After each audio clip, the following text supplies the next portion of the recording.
badly written regulation, or even maliciously badly written, like it was purposely vague and then therefore enforceable, that is a potential risk and threat vector for Bitcoin as a whole. But then it goes back to the whole enforcement point question. If it's open source peer-to-peer software, how hard is that to enforce if it's widely used?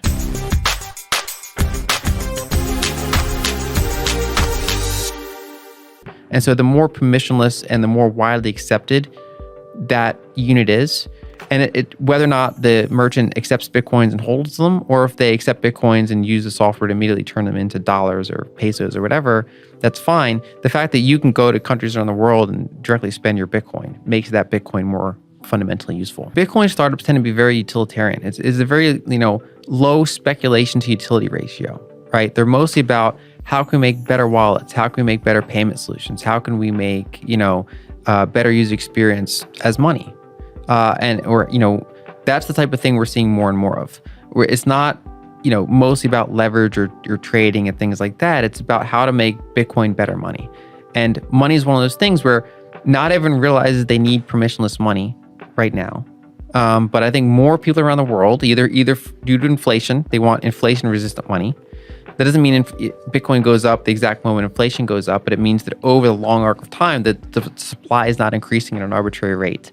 So they want more of that. And then number two, they want to be able to spend money without no one being able to say no to them. One of those things, even people that say agree with that, if they like Trudeau, maybe they hate the next guy. In a world where peer-to-peer money does not really exist. So, prior to Bitcoin, prior to the technologies we have now, if I want to send money to a friend in Japan, how do I do it? And that's a logistics problem, and that's all sorts of problems. And then it's worse if you're in an authoritarian country. Yeah. And so that's why we see, for example, before he was arrested, Putin's opposition used to use Bitcoin because his bank accounts were always frozen. Back and unfreeze the bank accounts because they're like, well, we'd rather actually see the money and see what he's doing with it rather than him going through Bitcoin. The Human Rights Foundation uses Bitcoin quite significantly in their programs, and that's why they fund things like privacy techniques. So it's basically having that censorship-resistant payments technology is super valuable. And so going back to what I was saying before, if I wanted to send money to someone in Japan, I have to go through these permissioned entities, even if it works, right? I'm going through permissioned entities, banks. I go to my bank sends it to their bank. Since it's international, central banks are implicitly involved. It's basically this bank to bank to bank system. And with Bitcoin, now peer-to-peer money exists. And what's interesting about that is that opens up all sorts of, that's a Pandora's box for government regulators. That's why they're still wrestling with this. Because if you're trying to do regulations on who can send money to who, you only need to enforce it on banks. In the United States, it's a few thousand entities. They're highly regulated. It's easy to tell the banks what they have to do. You have to get this information. You can't send it to these sources, X, Y, Z. If this happens, report it to us every time. Whereas once technology exists that allows individuals to send money to other individuals, that's very hard for governments to block or enforce because the number of enforcement points are in the millions instead of the thousands. And so it basically is Pandora's box. And of course, very, very, very authoritarian countries can try, but even then it just happens. It's kind of like in Venezuela or other countries, you're not supposed to use dollars. In many countries, using dollars is illegal, and they still will use dollars. And similarly, in many countries, they'll say accepting Bitcoin is illegal, and they're like, well, yeah, I'm doing it anyway. So have fun, telling millions of people they can't accept it. That's where it gets challenging to enforce. There's still insufficient liquidity if you wanted to reliably send large payments. So that's a limitation. Then there's still, Lightning Network's like a hot network, right? So if you're on the Lightning Network, you want to be online, right? It's not like you can just, with Bitcoin, you can just be in cold storage and someone can send, payment to you and you don't have to, as a receiver, you don't have to interact in any way. And so Lightning is inherently a more interactive, more complex experience, unless you can, as we've seen in wallets and things like that, increasingly obfuscate that. And so I think that's a limitation. You want to have more and more tools to make it increasingly easy. With Greenlight, basically you can put some of the infrastructure to run it in the cloud while the user still has the keys.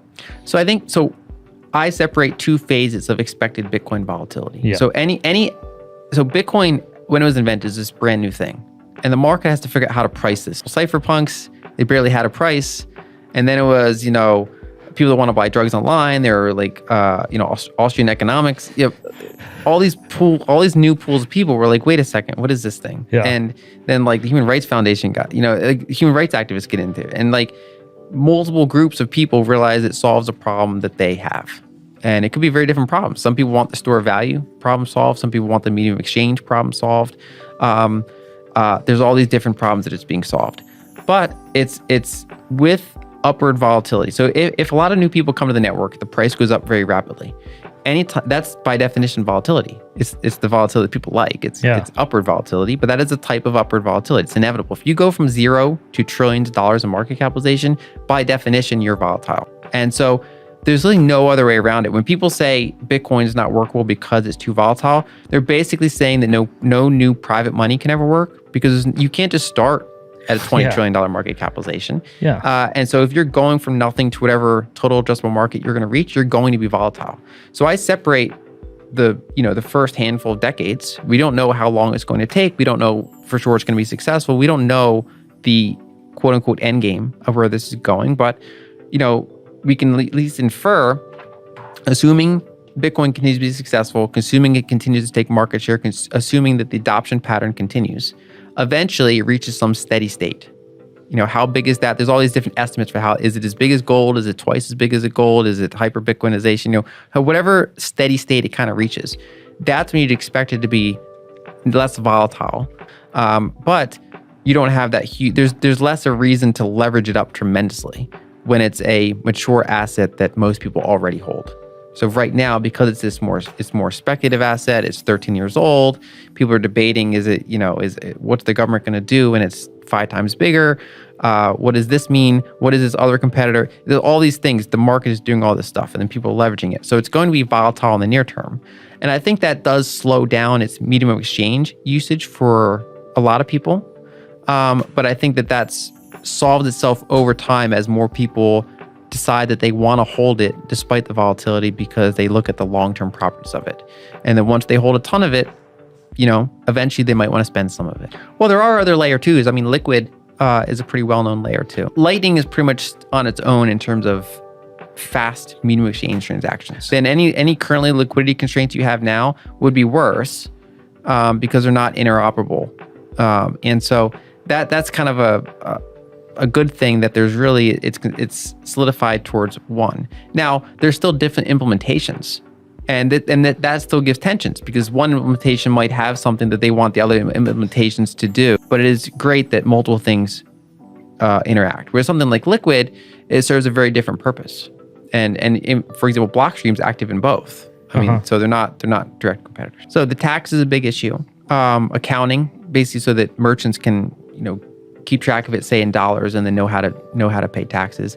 And also it opens up money transmitter, license issues. Basically, if you're sending money around, especially in a channel-based thing, and then especially if you're a custodian of money. So currently what we see in the regulatory landscape, and I'm by no means a lawyer on this, so that'd actually be a really good show in and of itself, is having the lawyer go through Bitcoin and Lightning regulatory landscape. But generally, if you're custodying someone's funds, there's a lot more limitations you have.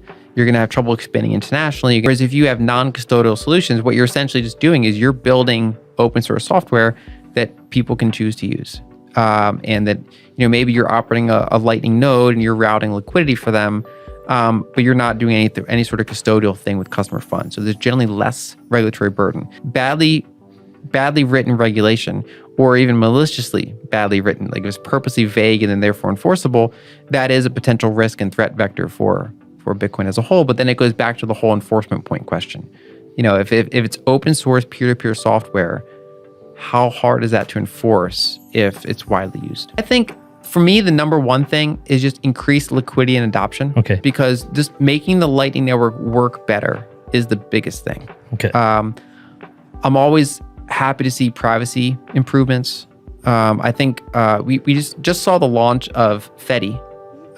They basically want to bring federated Chalming Mint. And like I, for example, I advise Ego Death Capital, which is Jeff Booth's, and we invested in. So federated Chalming Mints basically uses blind signatures, which is pretty old technology actually, so that you basically can make a type of custodian where even the custodian doesn't know how much funds you have or necessarily even who you are. People deposit a Bitcoin, they get an eCash token, and it uses blind signatures. So other users don't know how much you have or who you are, and even the custodian doesn't. Now you still have custodial risk. So what then Fedi can do is make a federated, like a multi-sig that runs the custodian. So you'd have to have the majority of the federation be either corrupt or in some way, impacted by the government. An example would be kind of like the Bitcoin Beach wallet, where if you want to have a small community use Lightning and they want to have a seamless experience and they want to not have some foreign entity custody their money, and not every user maybe wants to have self-custodial Lightning for one reason or another, you can have the community custody it, and you can have trusted members of that community run the federation that are tech savvy and that are trusted, and that at least you trust the majority of them not to conflict the system. Even if you're not storing money in it, if you're routing money through it, for example, someone can have a big self-custodial Bitcoin cold storage stack, and they can still use one of these federated mints as like their spending wallet. And it's a privacy, it kind of increases privacy for them. We'll see how big it gets, right? But I think that's something I'm watching, I'm excited about. I'm also just excited to see more infrastructure build out of the place as a whole. Things like I mentioned, like what Blockstream's doing, basically ways to make it easier to operate. And then I think lastly, Taro is something. And some people don't like stable coins. And they say you should just use Bitcoin. There is someone from Argentina, I think, phrased it best. He's like, I use local currency for like this month's spending, but I don't want to hold that long term because it's going down by like double digits every month. So then for like multi-month savings, I like stable coins. And then for multi-year savings, he likes Bitcoin. For both developed and developing countries, being able to route dollars on Bitcoin is super useful. And there's multiple ways to do that. You can just have the endpoints do it in a custodial way. And then use Lightning as the intermediary, or you can then introduce stablecoins directly on Lightning, which, there's multiple ways this can go. And I'm pretty bullish on the idea of Lightning being useful as a payments network in addition to just sending around Bitcoins.